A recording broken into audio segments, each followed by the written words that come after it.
नेपाल, जहां की सियासत में भूचाल आया हुआ है।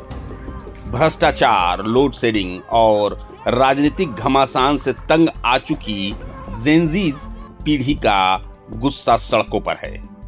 हिंसक प्रदर्शनों के बीच प्रधानमंत्री केपी शर्मा ओली की कुर्सी जा चुकी है और अब सवाल एक ही है, देश का अगला अंतरिम प्रधानमंत्री कौन होगा। काठमांडू के मेयर बालेन शाह और पूर्व चीफ जस्टिस सुशीला कार्की जैसे बड़े नामों को पीछे छोड़ते हुए एक नाम उम्मीद की किरण बनकर उभरा है, कुलमान घिसिंग। जी हां, ये वही नाम है जिसे नेपाल बिजली का सुपर हीरो कहता है। वो इंजीनियर जिसने देश को 18 घंटे के अंधेरे से आजाद कराया था। क्या एक इंजीनियर नेपाल की तकदीर बदलेगा? आइए जानते हैं कैसे एक गांव का लड़का पूरे देश का हीरो बन गया है। 25 नवंबर 1970 को रामेछाप जिले के एक गरीब किसान परिवार में जन्मे कुलमान घिसिंग की कहानी किसी प्रेरणादायक फिल्म से कम नहीं। उन्होंने भारत के जमशेदपुर से इंजीनियरिंग की और फिर नेपाल लौटकर पावर सिस्टम में मास्टर्स डिग्री हासिल की।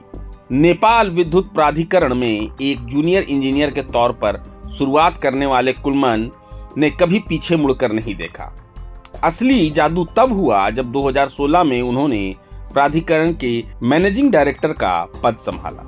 एक ऐसा देश जहां रोज 18 घंटे अंधेरा छा जाता था, घर, स्कूल, फैक्ट्रियां, सब कुछ ठप। नेपाल ब्लैकआउट हेल में जा रहा था, लेकिन कुलमान घिसिंग ने आते ही कमाल कर दिया।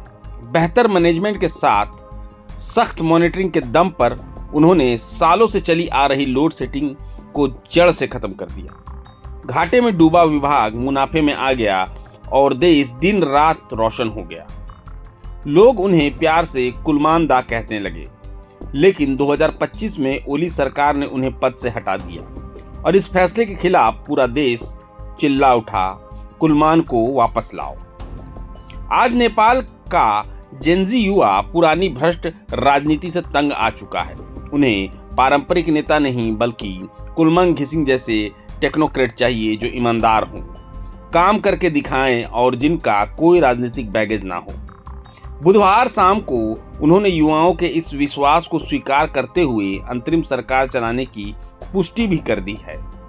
समर्थक कह रहे हैं जो बिजली सुधार सकता है वो देश भी सुधार सकता है, लेकिन ये ताज कांटों से भरा है। हफ्तों के हिंसक प्रदर्शन, 19 लोगों की मौत, संसद में आगजनी और जेलों से फरार 13,500 कैदी, नेपाल सबसे मुश्किल दौर से गुजर रहा है।